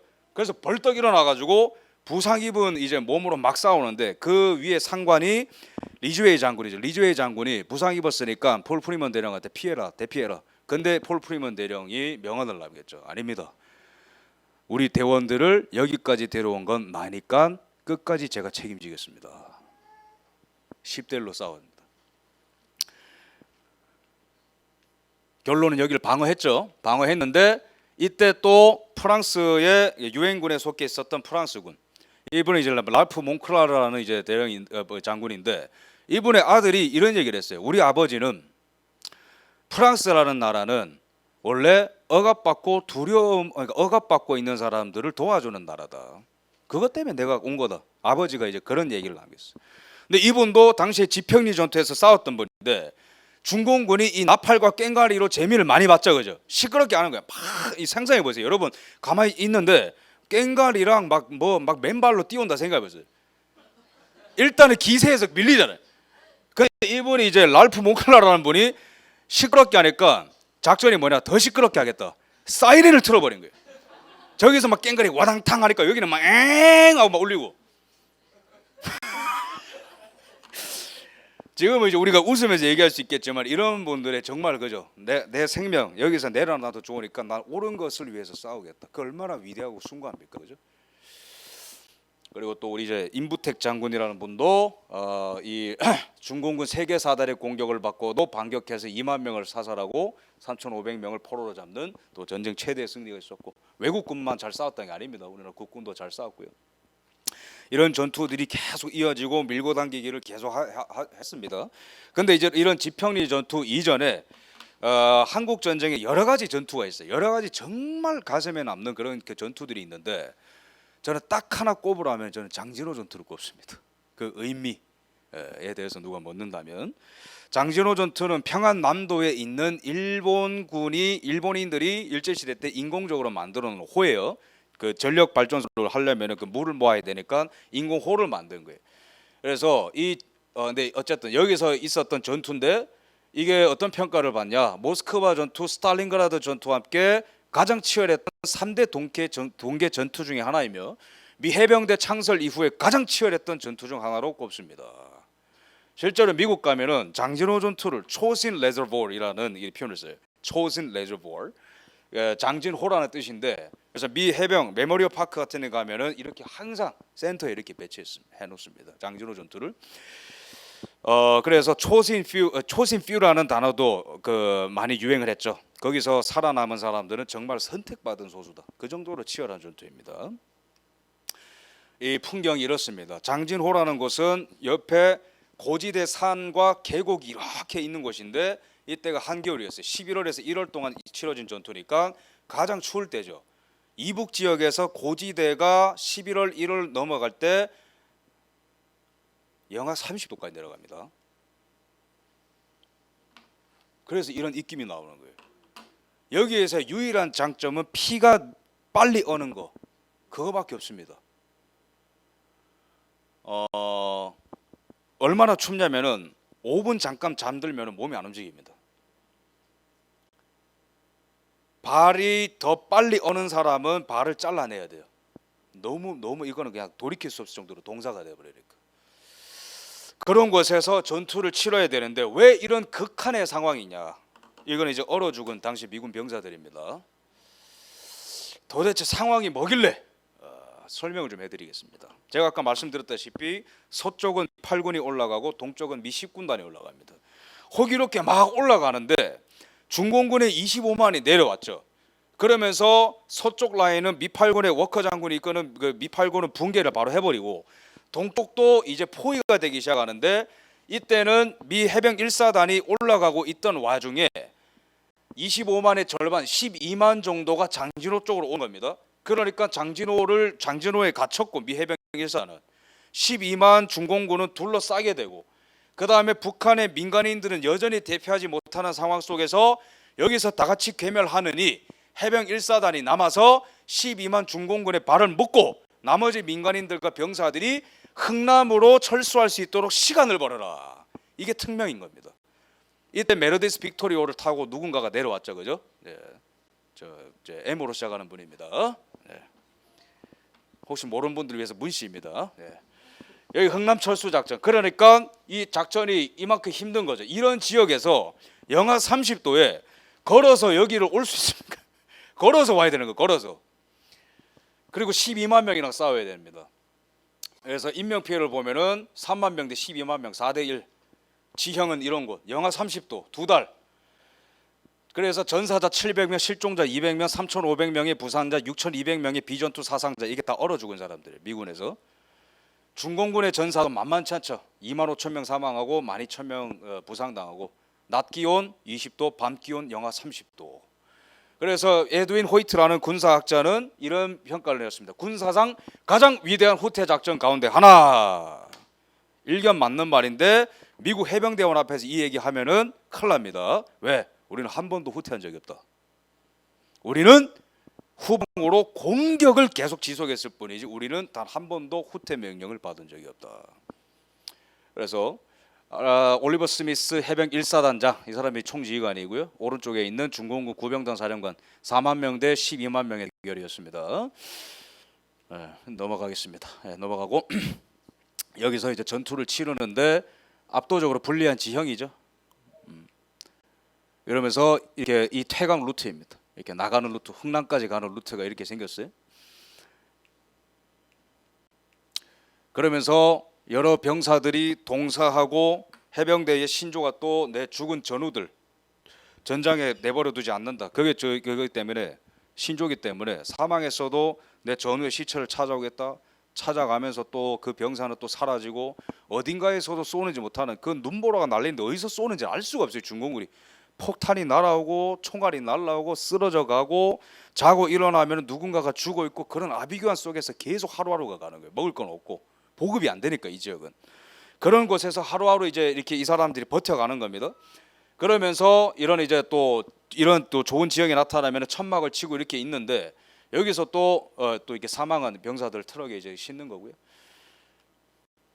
여기서 아주 영웅적인 전투가 또 하나 일어납니다. 헥터 카페라타라는 분인데, 이 분이 아주 맹렬하게 싸우는 분입니다. 터프한 분이고, 수류탄이 막 날라오는 거예요. 이게 날라오는 겁니다. 하루는 또 텐트 안으로 날라오는 거예요. 그거를 손으로 잡아가지고 역으로 막 던지기 시작하는 거예요. 중공군의 폭탄을 던지는데, 그러니까 한 번은 이게 딱 날라오는데 잡으려고 팔을 뻗는 순간 수류탄이 터져버린 거예요. 한쪽 팔이 날아갔습니다. 근데 보통 인간은 거기서 기절합니다. 보통. 왜? 자기 팔이 날아간 걸 보고 정신이 성한 사람이 어디 있어요? 아니면 도망가거나. 근데 이분의 정신이 얼마나 강한지 남아있는 한쪽 팔을 갖고 소총을 든 다음에 나머지 날라오는 수류탄을 야구 배트처럼 치기 시작하는 거예요. 이렇게. 그러고 자녀들이라는 욕을 또 했습니다.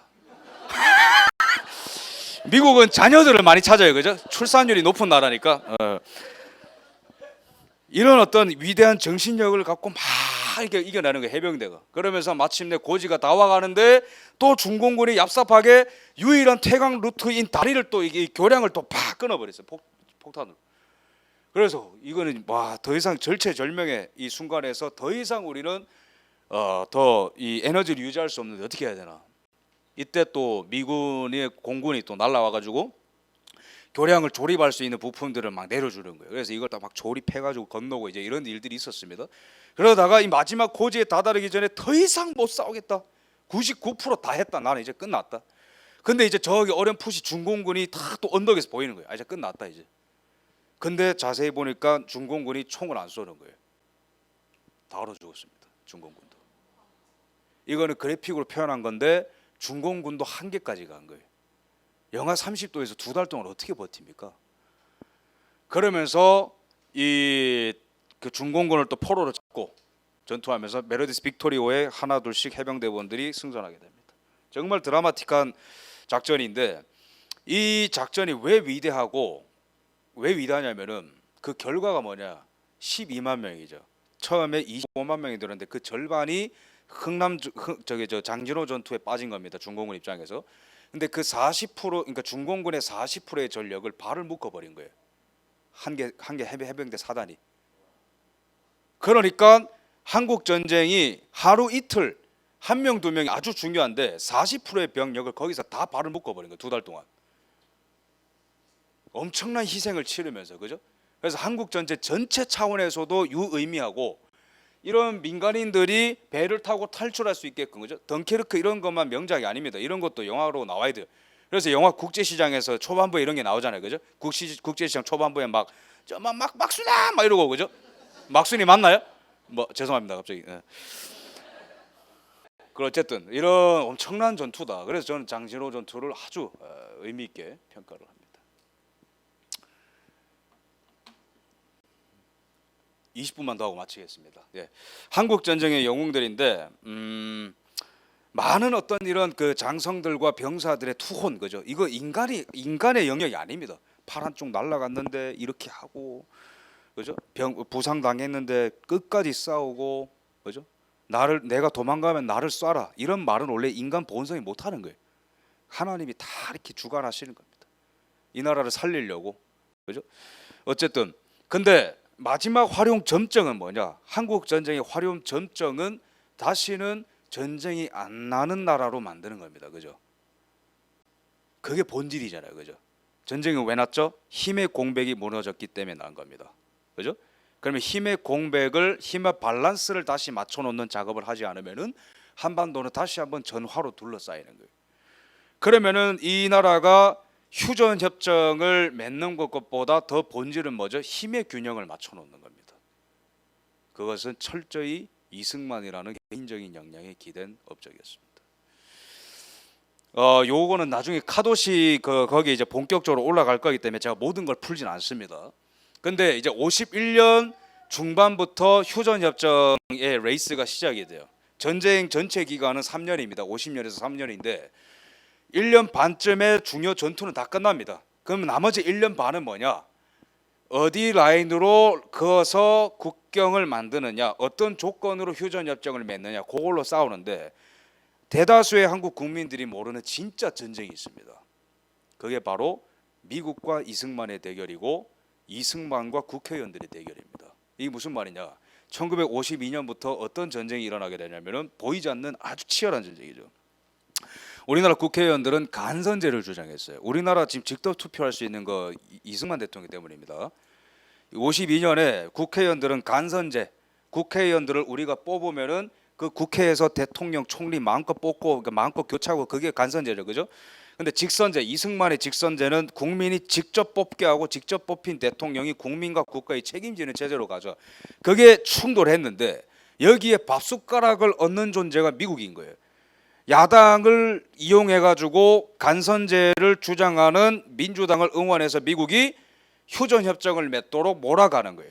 미국은 휴전 협정을 빨리 맺고 가려고 하는 거고, 한국의 민주당과 야당은 간선제를 밀어붙이기 위해서 미국을 이용하는 거. 그래서 그 한국의 민주당과 미국의 입장이 이익이 절묘하게 맞아떨어졌던 게 52년의 야합인 거예요.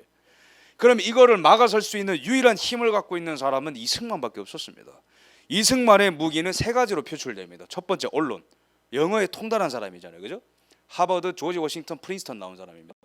영어에 통달했기 때문에 미국인들이 들을 수도 있는 매체까지 다 활용해서 언론전을 펼쳤습니다. 두 번째, 국민입니다. 세 번째, 지방 의원들입니다. 우리 지방선거 얼마 전에 있었죠. 시의원, 도의원 뽑잖아요. 이때 있었거든요. 나머지 국회의원들은 다 대통령과 국민의 반대편이고, 그러면 이 국회의원들을 몰아놓고 미국한테 국민은 나의 편이다라는 걸 선전하려면은 지방 의원들, 국민들을 내 편으로 만들어야 되는 거예요. 이승만 대통령의 이 52년의 전쟁이 바로 이겁니다. 직선제와 한미상호 방위 조약을 위한 그 추진인 거예요. 오른쪽에 있는 게 지방 의원들입니다. 우리는 이승만 대통령 각하편입니다. 이런 식으로 막 싸우는 거예요. 주요 오늘 초점은 한미상호 방위 조약으로 가겠습니다. 이 국회와의 충돌은 좀 내용이 어려우니까요. 대통령이 교체가 되죠. 53년으로 되면은 아이젠하워로 교체가 됩니다. 트루먼에서 아이젠하워로.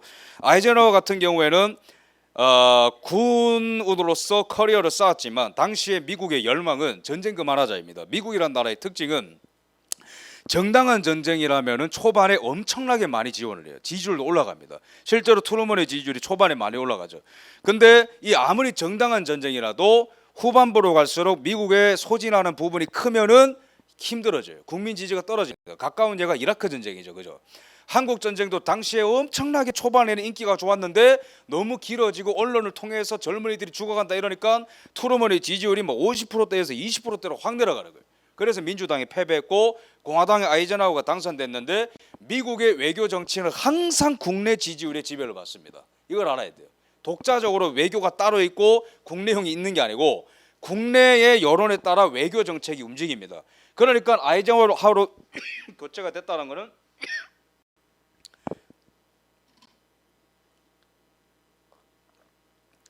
것은 전쟁을 그만하자는 여론을 반영하는 대통령이라는 거죠. 그 대선이었다는 거죠. 그래서 이 사람은 어떻게든 간에 빨리 전쟁을 끝나겠다. 여기다가 엎친 데 덮친 격으로 스탈린이 사망을 하게 되면서 평화 분위기는 더 번져갑니다. 근데 이승만 대통령이 걱정했던 거는 구체적인 조건 컨디션이 없다. 우리의 협상 안에 중공군이 나가겠다. 인민군이 무장을 하지 않겠다. 미군이 남겠다라는 구체적인 항목이 없다. 이 상황에서 우리끼리 문재인과 김정은이 손잡는 그런 평화쇼처럼 평화협정을 맺는다 한들 평화가 되겠느냐 이런 논리인 거예요. 이게 합리적이죠. 왜? 이것 때문에 이 힘의 공백 때문에 전쟁이 났으니까요. 근데 미국은 너무나 정치적이었고 너무나 단기적인 안목으로 전쟁을 빨리 끝내려고 했던 거예요. 그러면서 한국의 야당을 흔들었고 미국의 언론을 이용해 가지고 이승만을 막 흔들기 시작합니다. 근데 이승만의 이 목적은 국토 통일이 되지 못하는 휴전보다는 차라리 국경선으로 진격을 단행해야 된다. 한만 국경선이죠, 그죠? 압록강과 도만강으로 말하는 겁니다. 그러면서 막 장병들 앞에서 막 엄청 이런 이제 강력한 연설을 하고 언론을 많이 이용했고, 그러면서 미국의 덜레스 국무장관이 이승만 대통령을 살살 달래는 거예요. 프린스턴 동문이니까. 그래서 우리가 남이가 이런 정신으로 이승만 대통령을 굴려보려 했던 거죠, 그죠? 그래서 이승만 대통령 각하 미국에 와서 좀 단판을 지어봅시다. 뭐가 그렇게 불만입니까? 예? 그래서 왜 그 퍽하면 북진한다고 그런 말 좀 하지 말라고. 너무 이제 국군이 단독으로 북진을 하게 되면은 3차 대전이 일어나게 되니까 미국 입장에서는 절대 그걸 막아야 된다. 근데 이승만 대통령 협상 카드로서 말 안 들으면 북진이다. 그러고 계속 52년, 53년 계속 싸웠던 거예요. 그래서 덜레스 장관이 이승만 대통령한테 미국에 와라 이러니까 이승만 대통령의 답장은 네가 와라. 바쁘다. 나는 지금 전쟁을 치르고 있는 최전선의 대통령이기 때문에 당신이 와라. 이러면서 막 편지로 실갱이가 엄청 일어나고 미국은 무초 대사를 통해서 계속해서 이승만을 압박하던 그림이었습니다. 7월, 6월 계속되는 거예요. 6월 달이 됐습니다. 아이젠하워가 직접 편지를 썼어요. Dear Mr. President 이러면서 프레지던트 리 이러면서 뭐라 하는데 필리핀과 호주와 이런 나라와 비슷한 급의 동맹을 맺어줄 테니까 제발 좀 이쯤에서 평화협정에 좀 사인을 해 주십시오. 미국 입장은 단순한 겁니다. 왜? 다 정치적인 거예요. 내가 약속대로 공약을 이행했고 평화로워졌습니다. 지지로 올라가잖아요. 그죠? 그건 거예요. 아이젠하워 입장에서는. 근데 이승만 입장에서는 구체적인 게 없이는 안 된다. 그런 반박문을 또 편지를 쓰는 거예요. 그래서 6월 17일에 Dear Mr. President 뭐라 하면서 이 383 이북 지역에 중공군과 뭐가 있는 상황에서 이러면은 절대 의미가 없고 뭐 이런 얘기를 쭉 쓰는 거예요. 6월 17일에 답장을 써놓고 이승만 대통령은 이런 말로는 절대로 해결이 되지 않는다라는 취지로 강력한 조치를 취합니다. 방공포로를 석방을 해버리는 거예요. 이게 어떤 의미냐? 휴전협정을 맺으려면 양측이 데리고 있는 포로를 교환해야 됩니다. 그죠? 그게 절차죠. 그래서 자유진영이 데리고 있는 공산포로, 공산권에서 데리고 있는 자유진영의 포로. 근데 그거를 우리나라 여러 이제 경상도 지역과 전라도 지역에 다 이제 포로 수용소에 가둬놓고 있었는데 여기에 미군이 지키고 있었는데 이거를 국군이 습격을 해서 포로를 다 석방시켜 버린 거예요. 왜? 휴전협정을 깨뜨려 버리려고. 한미상호방위조약을 맺으려고. 그래서 이 얘기를 듣고 근데 이건 인도적으로 맞습니다. 공산주의 공산권 북한과 중국으로 돌아가기 싫어하는 포로들 많았어요. 그래서 이승만 만세를 부르고 있는 거예요. 이 사람들이. 이승만 만세. 진짜 이승만 만세였습니다. 역사책 보면 다 나와 있어요. 뭐 이런 지역에서 다 포로 석방했다. 이승만 만세.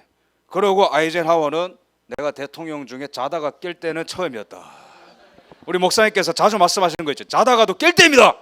근데 이 사람은 진짜 자다가 깬 거예요. 너무 놀래가지고 이 소식을 듣고 영국의 윈스턴 처칠 수상을 면도하다가 칼에 베어서 피가 나버렸어요. 미국과 영국과 전 세계의 지도자, 인도 총리 당시에 네루 총리죠. 다 이승만을 욕했어. 우리의 약속을 깨버렸어요. 근데 이승만 대통령의 반응은 그런 비난점은 전 세계의 비난점을 감내할 수 있다. 왜? 이렇게 휴전협정이 맺어지면은 이거는 큰 전쟁으로 가기 때문에 본인이 책임진다라는 거죠, 그죠? 그래서 존 포스터 덜레스 국무장관이 너무나 놀란 나머지 각하 이렇게 된 이상 이건 핵전쟁까지 갈 수도 있으니까 뭔가 긴급 조치가 필요해 보인다. 한국과 뭔가 조약을 맺어야 될 것 같습니다. 미국 외교가 움직이는 거예요. 그래서 매드맨 티오리라고 하죠, 영어로. 미친놈 전략. 그러니까 상대방을 계속 코너로 몰아서 나한테 가장 유리한 조건을 승낙하게 만드는 거예요. 그죠? 처음부터 저는 이게 필요합니다 이러면은 안 줍니다. 상대방은 처음부터 이 수건에 100배 당하는 거 이거 주세요 하면은 싫어 하다가 그럼 양보하는 척하고 이것만 가져갈게요. 이게 매드맨 띠오리인 거예요. 그죠? 협상할 때 원래 딱 자기가 원하는 거 다 말하면 안 됩니다. 자기가 원하는 거에 100배를 말해야 되는 거예요. 그러면서 미국의 외교 전문가들이 조금씩 의견이 바뀌는 거예요. 그러면서 이승만 대통령은 쉴 새 없이 언론을 통해서 밀어붙입니다. 7월 4일이 이승만 대통령은 7월 4일이 미국의 독립기념일인 걸 알고 있었어요. 그러니까 미국의 언론들이 취재를 나왔을 때 미국인들 들으라고 미국의 역사 얘기를 하는 거예요. 미국인들이 7월 4일에 얼마나 혁명적인 일을 일으켰냐. 조지 2세의 부당한 지배에 맞서가지고 인간의 근본적인 자유를 위해서 들고 일어나지 않냐. 그거는 정당한 전쟁이었다. 그게 미국의 근간 아니냐. 그와 똑같은 의미를 한국 전쟁이 갖고 있기 때문에 미국은 정신 차려라 이런 얘기를 하는 거예요. 대단합니다. 그래서 미국에서 요번에 성함이 뭐였죠? 중요한 사람인데 갑자기 기억이 안 나네. 어쨌든 국무부에서 넘버 2 되는 사람일 겁니다. 이분이 와가지고 이승만 대통령과 이제 담판을 짓는데 이승만에 대한 평가입니다.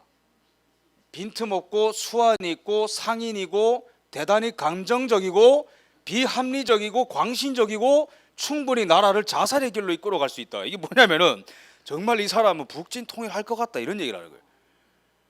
그러니까 미국한테 안심을 안 시키는 거예요. 이승만 대통령이. 아, 이 사람 그냥 허풍이야. 그러면은 유리한 조건을 안 주죠, 미국이. 근데 정말로 사고 칠 것 같다? 그러면은 일단은 뭘 물려줘야 되는 거예요, 미국 입장에서. 그래서 이승만 대통령이 공산주의를 다루는 방법이 이건 거예요. 공산주의자들보다 더 위에서 놀려면은 파악을 못하게 만들어야 되는 거예요, 이 사람을. 그래서 리차드 닉슨이라는 훗날의 대통령이 되는데, 이 사람이 당시에 부통령이었거든요. 이승만한테 와가지고 공산주의를 다루는 방법을 배우고 가요. 그 정도로 탁월한 전략가입니다, 이분이. 그래서 이 한미상호박이 조약을 이제 맺게 되죠. 그래서 우리나라는 미국과 한미상호박이 조약을 맺게 되면서 서로 이제 지켜주는 나라가 된 거예요. 미국이 침해 당하면은 한국이 도와주고, 한국이 당하면 미국이 도와주고, 그런 나라가 되었습니다. 그래서 근데도 안심이 안 돼가지고, 종이로는 안심이 안 돼가지고 미국의 실제적인 군사가 최전선 바로 밑에 배치가 되는다. 그것까지 따내가지고 이게 안 쳐들어 내려오는 거예요. 군사의 목적은 전쟁을 하기 위함도 있지만은 데터런스, 억제의 목적도 있습니다. 군사의 존재 목적은. 그래서 전쟁 억제의 장치로서 작용했고, 그 뒤에 한국은 경제 발전이라는 하나의 길로 쭉 갈 수 있게 됐던 거죠, 그죠? 그다음에 백선엽 장군의 활약은 아까 제가 말씀드렸으니까 넘어가고 벤플리트 이야기로 마무리를 하겠습니다. 벤플리트 장군이 3대, 제가 알기로는 이제 그 3대 미8군 사령관으로 부임을 한 분이에요. 51년 4월에. 근데 이분도 엘리트입니다. 웨스트 포인트 사관학교 나왔고, 이분의 동기 1915년 졸업 동기생들이 아이젠하워 대통령, 클라크 유엔군 사령관, 블레이들리 합참 의장, 벤플리트 미8군 사령관. 그러니까 1915 졸업 동기들이 다 이렇게 한 전쟁이라는 거예요, 그죠? 아주 이제 우수한 엘리트이고, 이분이 이제 취임을 했고요. 그다음에 이분이 1, 2차 대전 다 참전한 용사고, 이승만 대통령과 이 궁합이 최고였던 장군입니다. 이분이 원래 그 전에 있는 장군들은 그 한국의 진짜 상황에 대해서 별로 귀를 기울이지 않았어요. 뭐 한국군의 장비를 현대화시켜야 된다라든지 숫자를 늘린다든지 그런 거는 별로 신경 안 쓰고, 육군사관학교 이런 것도 별로 관심 없었어요. 근데 이분이 다 장비의 현대화, 육군사관학교 설립 다 추진했던 사람입니다. 그래서 벤플리트 보고 국군의 아버지라고 하는 거예요. 그리고 벤플리트 장군이 이승만 대통령을 왜 존경했냐면은 진짜로 전사 같은 대통령을 처음 본 거예요. 왜? 지프차 타고 이게 새벽에 최전선을 시찰하고 이런 대통령이 어디 있습니까? 그러니까 와, 이거 뒤에 있는 벤플리트 장군이고 앞에는 이승만 대통령입니다. 그러니까 이런 전사 같은 대통령을 극진히 아버지처럼 모시는 거예요. 그래서 이승만 대통령도 처음으로 좀 싸울 줄 아는 장군이 왔군 이러면서 뭐 엄청 잘해줬어요.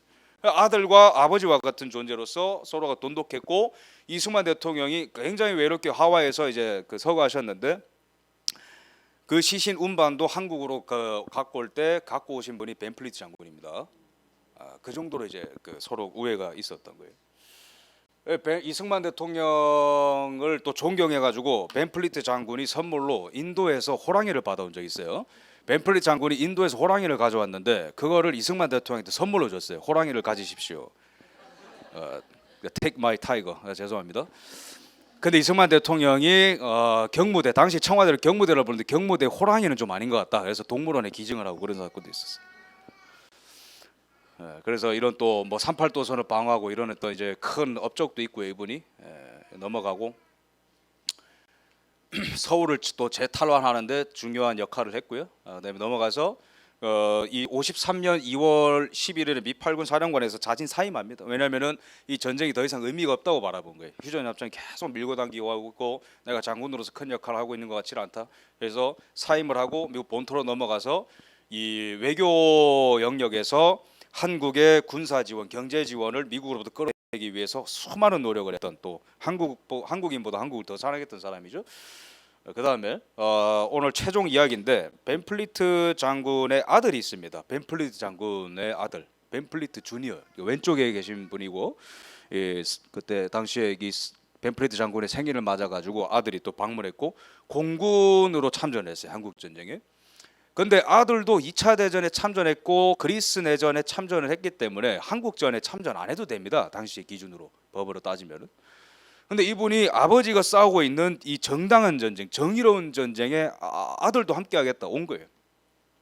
근데 이분이 1952년 4월경에 이 북한의 저 북쪽 지역에서 정찰을 하다가 공군이니까요, 격추당해가지고 실종됐습니다 당시에. 근데 그 얘기를 듣고 밑에 있는 그 부관들이 벤플리트 장군한테 그 아들인데 찾아야 되지 않겠습니까? 저 정찰병을 보낼까요? 하니까 보내지 마라. 내 아들 찾으러 내 아들을 찾기 위해서 다른 아들들을 죽게 할 수 없다. 내둬라.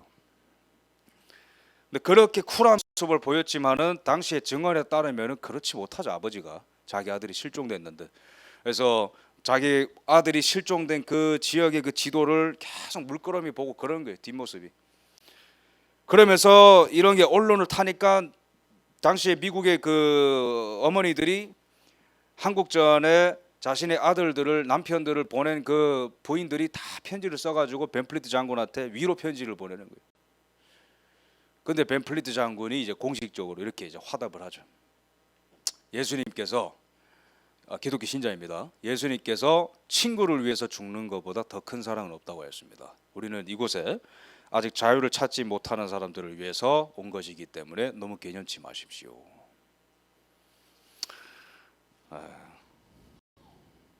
벤플리트 장군의 아들이 생전에 남긴 편지가 있습니다. 이 영어 제목이 타이틀이 뭐냐면은 한국어로 번역하자면은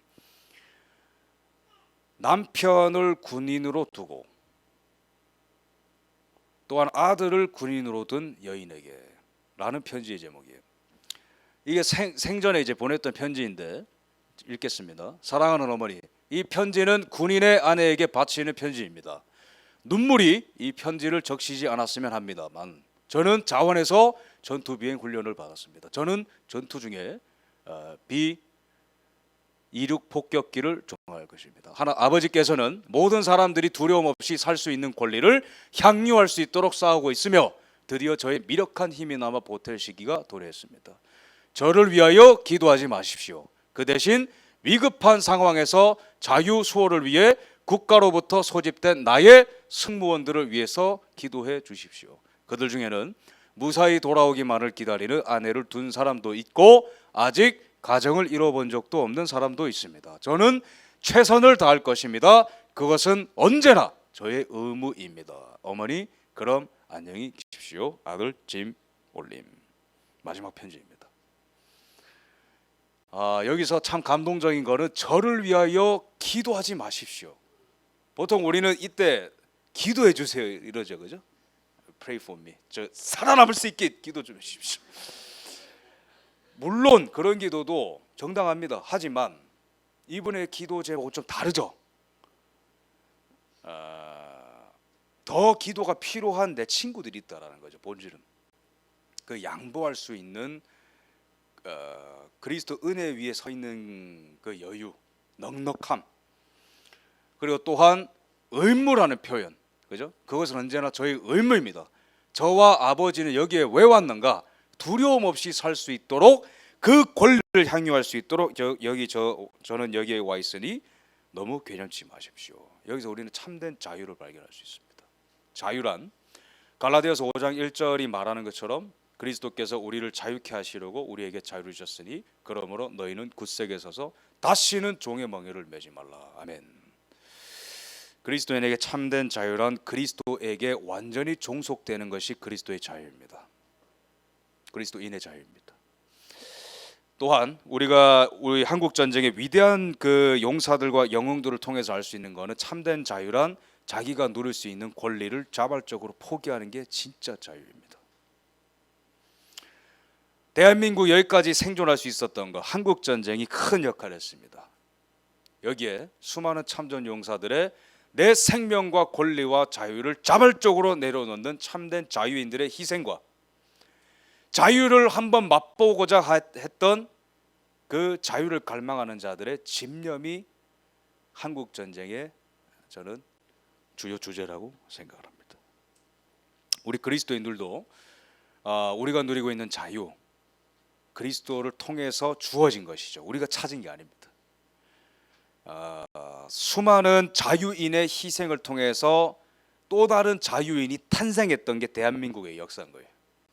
그런 것처럼 우리가 지금 누리고 있는 권리와 자유, 하나님께서 하나님께서 그리스도를 통해 주신 것이니 우리 것이라 생각하지 말고 하나님과 우리 이웃과 형제자매를 위해서 사용하는 성도들이 되었으면 하는 바람을 갖고 있고, 이 나라 아무리 어려워도 우리 한국 전쟁이 보여주는 교훈이 인간의 교활한 계획, 머리 전복시키려는 그런 사악한 마음들이 엄습하더라도 하나님이 마음먹으시면 한 방에 다 역전시킵니다. 그 역사가, 위대한 역사가 이 나라에 다시 한번 재현될 수 있도록 간절히 기도하겠습니다. 함께 제가 기도하고 마치겠습니다. 주님 감사합니다. 이 시간을 통하여서 진짜 자유를 우리에게 알게 해주심에 감사합니다. 하나님, 이 나라 인간으로부터 온 것도 아니고 인간을 위해서 만들어진 나라 아니고 하나님에 의해 하나님을 위하여 만들어진 나라임을 이 시간 선포하오니 하나님, 이 나라 외면하지 마시고 다시 한번 긍휼함을 통하여서 하나님의 은혜 가운데에서 다시 한번 소생할 수 있도록 주여 이 나라 교회와 이 나라를 붙들어 주옵소서. 예수님의 이름으로 기도했습니다. 아멘.